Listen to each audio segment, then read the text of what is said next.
Magandang umaga sa kanila lahat. Magandang umaga. Noong aking kabataan, di pa naman masyadong matagal yun, dahil bata pa naman, ang aming pamilya noon ay nanirahan sa isang magandang lungsod na baybayin, coastal. At ito ay tinatawag na Washington. Wala ito sa Amerika, ito ay sa Aklan. Washington, Aklan. Isa sa mga paborito namin gawin ay ang maglaro sa baybayin ng dagat. Halos araw-araw. Wala man kami ng mga laruan ng mga bata sa panahon ngayon. Pero kapag ikaw ay nasa beach, hindi mo kailangan ng laruan.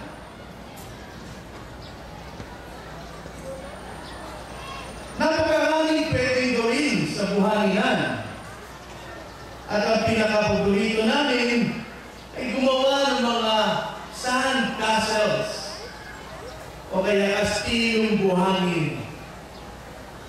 Inimagine namin kami ang mga may-ari ng kaharian yun, nakatira sa sand castles. May nilalagay pa kami mga ilaw-ilaw sa loob. May mga banderitas pa, mga tore. Minsan naman, gumagawa kami ng mga volcanoes. May pausok-usok pa.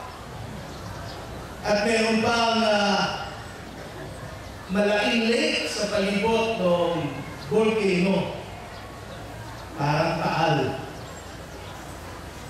Minsan naman ay nagdadala kami ng mga larang sundalo. Ipinipwesto namin ito sa mga tangke, digera, mga kuta. Pero gawa lahat sa buhangin. At iniisip namin kami nasa gitna ng isang digmaan. Nagbabatuhan pa kami ng cannonballs. Gawa din siyempre sa buhangin. Napakasayang maglaro at gumawa ng mga bagay-bagay sa buhangin. Ngunit ito din, minsan ay nakakalungkot o kaya frustrating. Bakit? Dahil hindi pa nga kami tapos mag-enjoy sa mga ginawa namin, eto na ngayon ang alon. Agad naman sinisira ang aming mga ginawa. Siyempre mo, susubukan namin ulit gumawa. Mga panibagong sand castles. Pero habang ilalagay namin ang finishing touches, eto na naman yung alon. Muli na naman sisirain ang aming mga ginawa. Napaka-frustrating, ano? Pero hindi naman pwedeng gumawa ng mga kastilyong buhangin malayo sa tubig. Paano ito mabubuo? Kung ating pong isipin, hindi ba ito rin ang nangyayari sa ating buhay? Sa totoong buhay? We make plans, we dream dreams, we try our best to make them come true. Yet just when we are about to accomplish our plans, reach our dreams, meron din nakikitang alon na doon umagalasa. An invisible wave would come rushing to the shore of our lives and wash away our plans and dreams. Ngunit, kapag malapit ang matupad ang mga pangarap, may di nakikitang anong biglaang daraan sa mga pangarap na ito, pilit natin binubuo sa dalampasigan ng buhay at pinawasak. You and I sometimes end up like children who have built sand castles on the shore. Our plans and dreams are washed away by waves beyond our knowledge. Di natin kayang makontrol at maintindihan.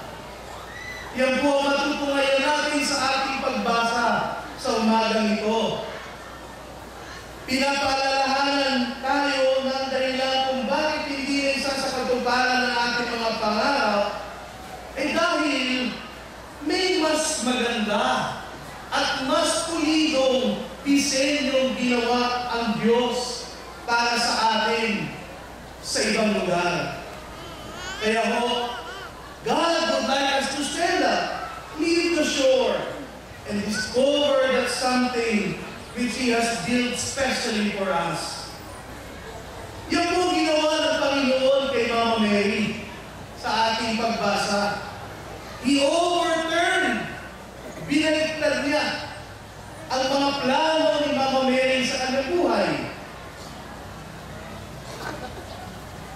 Ang tanging pangarap lamang ni Mama Mary ay maging mabuting may bahay ng kanyang nobyong si Jose. Maging mabuting ina ng kanilang mga magiging anak. Isa lamang sa simpleng babae na may simpleng pangarap sa buhay. Ngunit isang araw, isang anghel ang dumalaw sa kanya. Sinabihan siyang magdadalang tao siya at mga anak.